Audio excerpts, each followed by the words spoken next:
Jina langu naitwa Neema Gideon Molel, ni mfanyabiashara wa Arusha mjini. Nashukuru sana leo nimekutana na mama wenzangu, nimepata elimu. Nashukuru nimekutana na maafisa wa benki, nimepata elimu namna gani ya kuwa mjasiriamali, namna gani ya kuhifadhi fedha, namna gani ya kuweza kuzitunza hata familia zetu nyumbani. Na kitu kikubwa ambacho nimekufurahia, afisa maendeleo ya jamii ametueleza namna ya kukopa, lakini mwisho alituasa mama tupunguze mikopo isiyokuwa na faida. Hiyo yote ilikuwa inatokana na kwamba tulikuwa hatuna elimu. Mimi binafsi sikuwa na elimu, lakini kupitia hichi kilele cha siku ya wanawake nimepata elimu namna gani ya kukopa, namna gani ya kurejesha, namna gani ya kuendeleza biashara.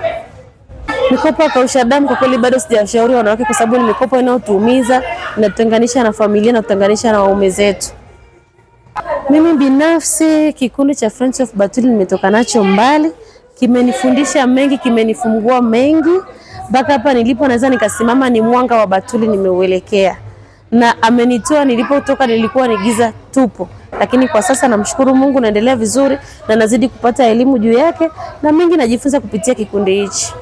Kwa majina naitwa Tausi Swalehe, ni mjasiriamali katika mkoa wa Arusha. Kuelekea siku ya wanawake, sisi kama wanawake kiukweli kwa sasa hivi wanawake wamebadilika. Wewe mwenyewe ndugu mwandishi umekuja hapa, umekuta vikundi vya wanawake mbalimbali, wengine wako kwenye vikoba, wengine kama sisi tumekuja mahususi kabisa kuadhimisha siku ya wanawake duniani. Lakini hatujaja kula na kunywa. Kama marafiki wa Batuli tumekuja, tumekutana kupeana elimu ya wanawake, jinsi ya kuendesha biashara zetu. Tuna wataalamu mbalimbali, tulikuwa na maafisa maendeleo, wametupa masomo, wametuelewesha jinsi ya mikopo inavyotolewa ya halmashauri. Lakini pia tulikuwa tuna wataalamu wa mabenki mbalimbali, wamekuja hapa, wametupa elimu ya jinsi ya kutumia mikopo kina mama. Kwa hiyo kina mama sasa hivi kiukweli wamebadilika. Hawana zile story tena za umbea, za kukaza, kusengenyana. Wamekuwa sasa hivi wamama wanakutana kwa ajili ya maendeleo, kwa ajili ya kushikana mikono. Hapa yenyewe tumekutana hapa, kila mwanamke yuko kwenye shughuli yake. Kila mwanamke, hakuna mama wa nyumbani hapa.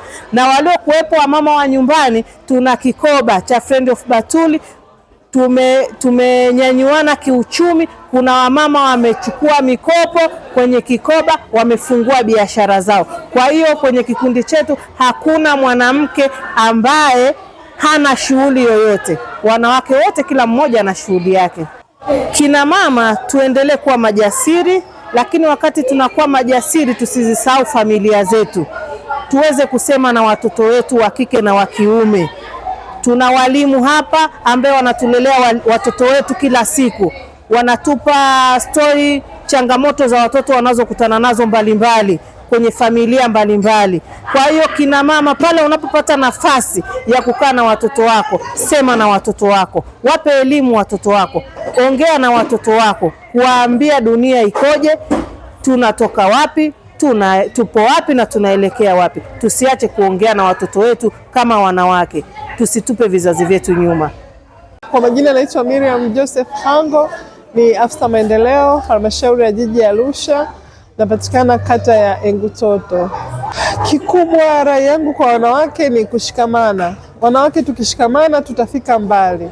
Yaani tusipotengana, tusipobaguana, tutafika mbali. Tunatakiwa kushikamana, kuinuana kiuchumi kwa walio chini, walio juu kuwanyanyua walio chini, ili wote tuweze kwenda pamoja, tuweze kufikia malengo kama dira yetu inavyosema. Rai yangu napenda kuwashauri wa mama, wanawake wenzangu, tujiunge kwenye vikundi ili tuweze kupatiwa mikopo isiyo na riba ambayo imetolewa na mama yetu Rais Mheshimiwa Dr. Samia Suluhu Hassan. Ametuletea mikopo isiyo na riba ili kutuondoa kule kwenye mikopo ya kausha damu ambayo unakuta mikopo mpaka riba 60%. Lakini mama ametuletea mikopo haina riba hata kidogo, ili wanawake tuweze kuendelea na kuwa na maendeleo katika jamii zetu na nchi nzima kwa ujumla. Friends of Batuli ni kundi zuri, wanajali wanawake. Kama leo tumeitana, tumeweza kuongea kuhusiana na mambo ya makuzi na malezi kwa watoto, lakini pia tumeweza kushauriana kuhusiana na kuunda vikundi wa mama ili waweze kupata mikopo ya halmashauri inayotolewa bila riba. Lakini pia tumejifunza vitu vingi pamoja, tumefurahi, tumeenjoy, wamama wamefurahi, wamepunguza stressi, wakirudi nyumbani ni wapya, wanaenda kutekeleza yale ambayo tumejifunza.